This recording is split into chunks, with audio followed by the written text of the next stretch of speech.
Corona के नए Omicron variant ने हर किसी की नींदें उड़ा रखी है। दुनिया सामान्य होने की कोशिश करती है, तभी नया वेरिएंट दस्तक दे जाता है। लेकिन वायरस का लौटना और बार बार रूप बदलना अपने आप में चिंता का विषय है। सवाल यही उठता है कि आखिर वायरस कब खत्म होगा या खत्म होगा भी या नहीं। वायरस लिविंग एंटिटी होते हैं, इस पर अभी भी विवाद है, लेकिन बाकी सभी जीवित चीजों की तरह वे विकसित होते रहते हैं। महामारी के दौरान ये बात साफ तौर पर देखने को मिली, क्योंकि हर कुछ महीनों में ही चिंता के नए वेरिएंट सामने आए, यानी वेरिएंट ऑफ कंसर्न। इनमें से कुछ वेरिएंट में प्रसार की गति बाकियों से बेहतर रही। ये कोविड-19 के SARS-CoV-2 के कम प्रभावी रहे वेरिएंट से लड़ते हैं और उनसे ज्यादा प्रभावी हो जाते हैं। इस बेहतर प्रसार क्षमता का कारण स्पाइक प्रोटीन में होने वाला म्यूटेशन है। स्पाइक प्रोटीन वायरस की सतह पर मशरूम जैसे आकार होते हैं। इसी वजह से ये ACE2 रिसेप्टर्स के मजबूती से बंधे रहते हैं। ACE2 रिसेप्टर्स हमारी कोशिकाओं की सतह पर होते हैं। शरीर में प्रवेश करने और बढ़ने के लिए वायरस इन्हीं रिसेप्टर्स से चिपक जाता है। इन म्यूटेशन की वजह से अल्फा वेरिएंट और फिर डेल्टा वेरिएंट विश्व स्तर पर डोमिनेट रहे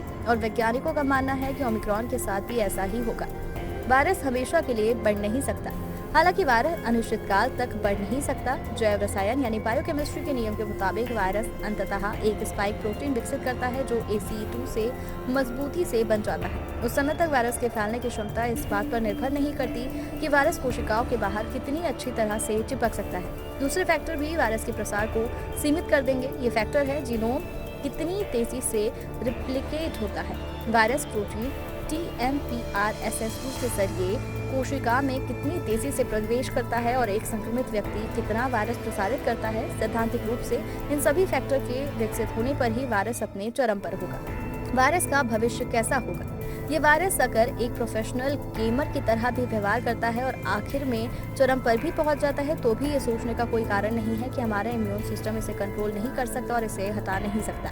म्यूटेशन जो वायरस की प्रसार क्षमता बढ़ाते हैं, वे मौतें नहीं बढ़ा सकते। अपने चरम पर पहुंचा ये वायरस तब फिर बेतरतीबी से म्यूटेट करेगा। खुद को बदलने में थोड़ा समय लगेगा, जिससे वह इम्यून सिस्टम की पकड़ में ना आ सके और इसके बाद फिर लहरें आती रहेंगी। जैसे सर्दी के मौसम में सर्दी जुकाम होता है, उसी तरह हर सर्दी में कोविड सीजन भी होता है।